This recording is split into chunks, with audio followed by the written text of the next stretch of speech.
Hello বন্ধুরা, তোমাদের জন্য একটা নতুন ভিডিও নিয়ে চলে এলাম। এটা পাড়া কাকিমা দিয়েছে পুঁই শাক। আমাদের পুঁই শাক খেতে খুবই ভালো লাগে। আর তারপর মাছের মাথা না হলে পুঁই শাক খেতে ভালোই লাগে না। আর এটা কাটা হয়ে গেছে, কেটেও রেখে দিয়েছি, মাছ ভাজা হয়ে গেছে। এবারে দেখো ভাতটা আমি বসিয়ে দিয়েছি একদিকে,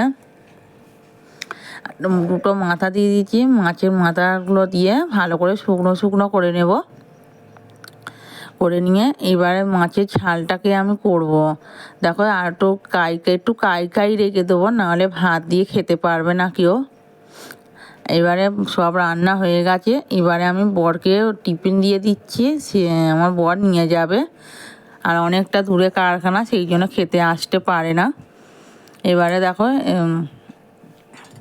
আমার রান্নাগুলো কেমন হয়েছে বন্ধুরা, দেখে একটু বলবে।